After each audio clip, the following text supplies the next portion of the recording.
Roman Martyrology for the 6th day of May. At Rome, St. John, Apostle and Evangelist, before the Latin Gate.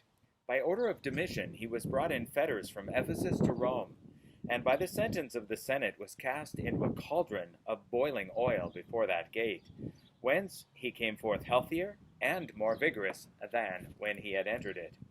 And elsewhere many other holy martyrs, confessors, and holy virgins. Thanks be to God. Well, there we have the entry for today's feast of St. John before the Latin Gate. And this is referred to as the martyrdom of St. John the Apostle. Now, some of you are thinking, well, wait a second, St. John the Apostle was not martyred. Well, that's exactly it. Nevertheless, at this Mass, we wear red vestments and clothe the altar in red for the martyrdom of St. John the Apostle.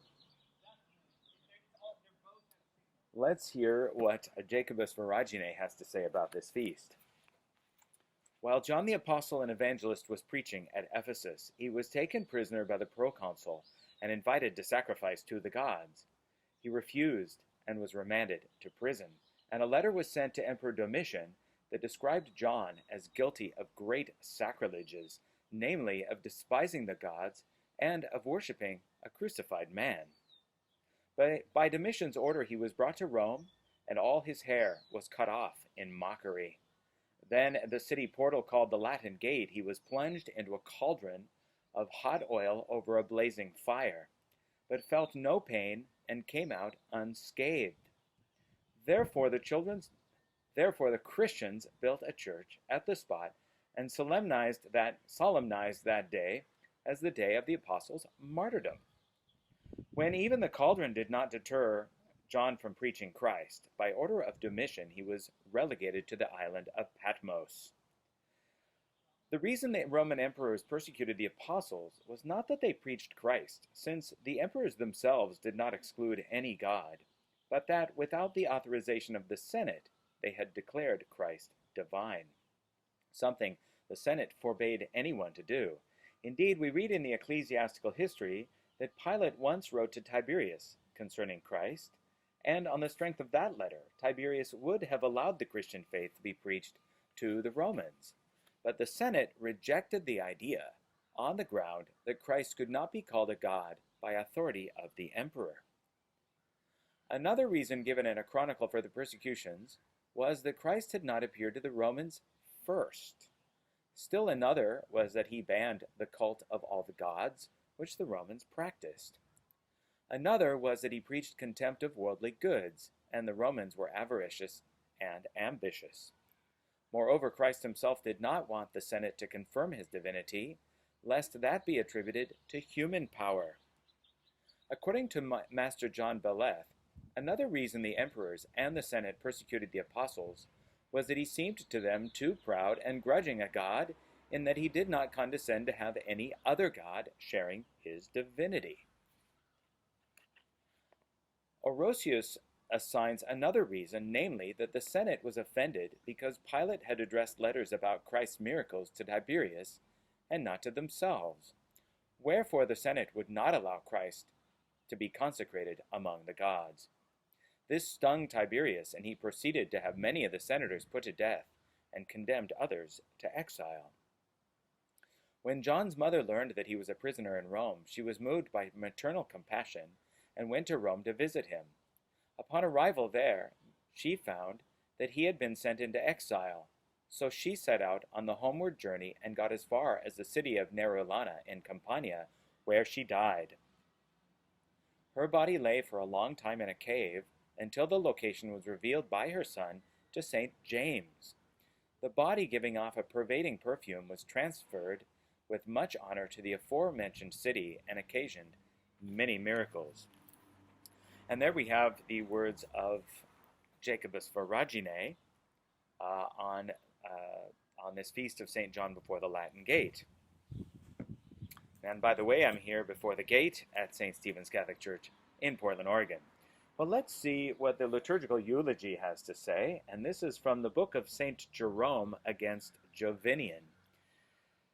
John the Apostle, one of the disciples of the Lord, who is said to have been the youngest of the apostles, and whom the faith of Christ had found as a virgin, remained a virgin, and so he is the more loved by the Lord, and reclines upon the breast of Jesus. So, too, when Peter, who had a wife, did not dare to ask the Lord a question, he begged John to ask. And after the resurrection, when Mary Magdalene proclaimed that the Lord had risen from the dead, both ran to the sepulchre, but John arrived first. Again, when they were in the boat fishing in the lake of Gennesareth, and Jesus stood on the shore, the apostles did not know whom they saw. Only John the virgin recognized his virgin master, and said to Peter, "It is the Lord." John was not only an apostle, but an evangelist and a prophet. An apostle, because he wrote to the churches as a teacher. He was an evangelist because he wrote a gospel.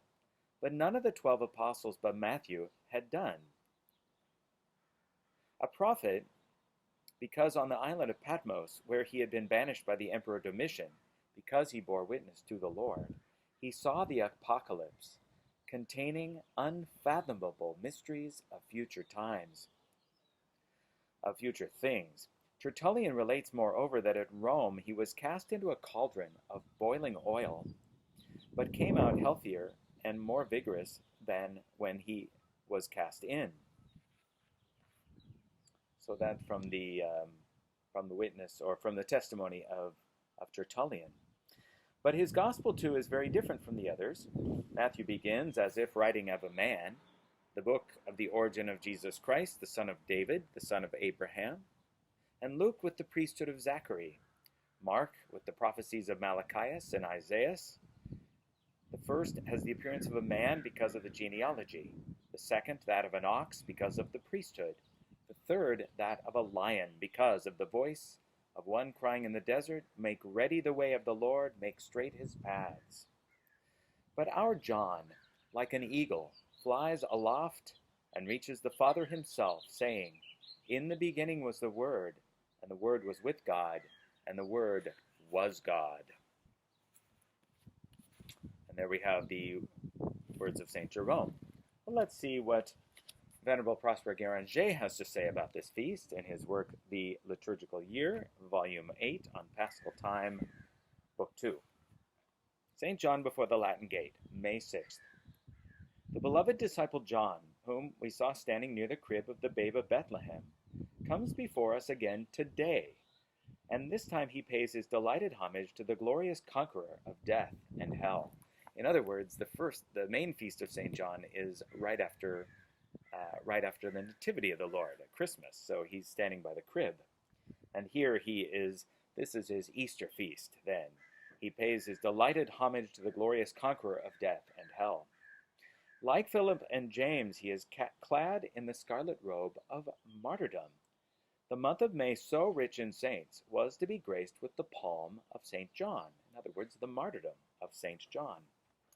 Salome one day presented her 2 sons to Jesus, and with a mother's ambition asked him to grant them the highest places in his kingdom.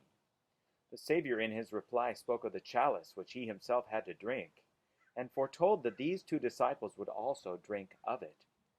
The elder, James the Great, was the first to give his master this proof of his love, and we shall celebrate his victory when the sun is in Leo. It was today that John, the younger brother, offered his life in testimony of Jesus' divinity.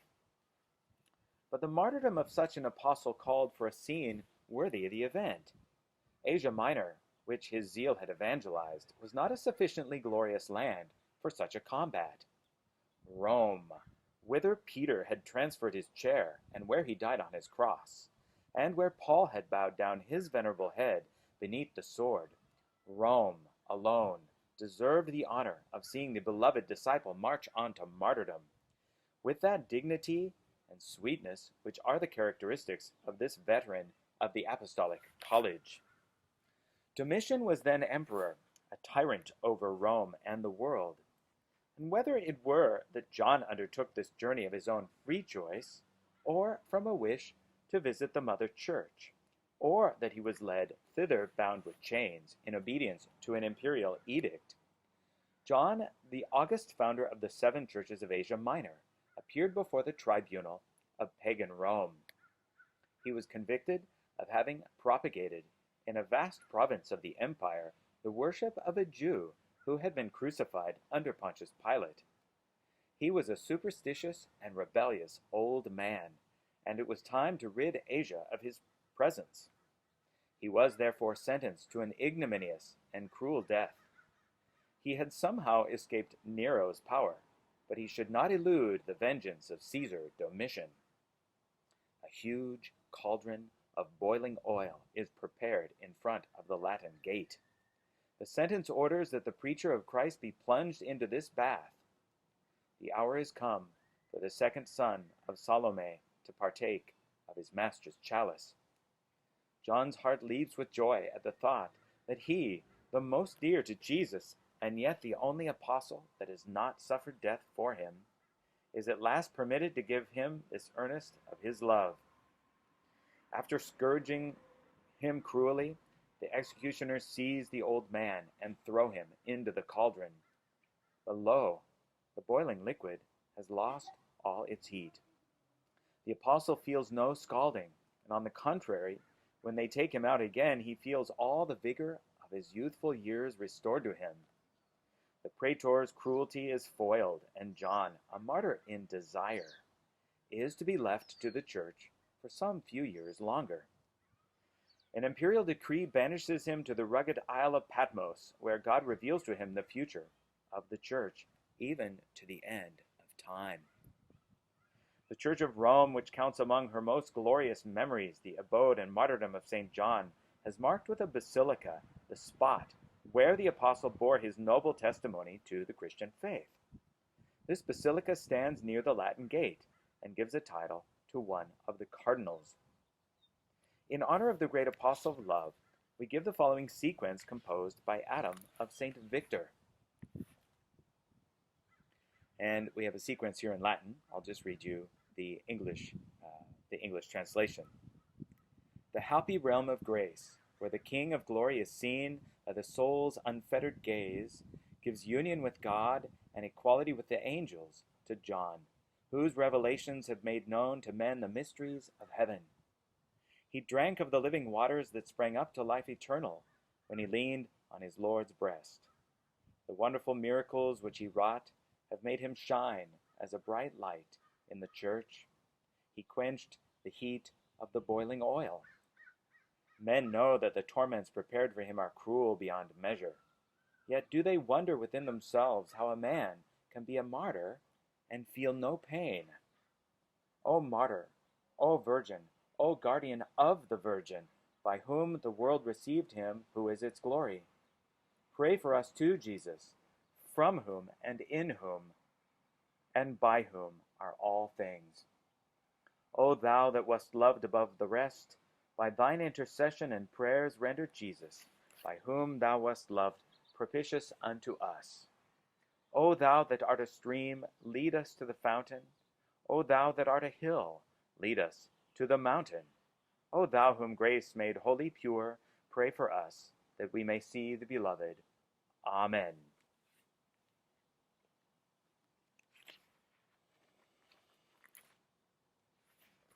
And there we have mostly all the words of Venerable Prosper Gueranger in his work on the liturgical year.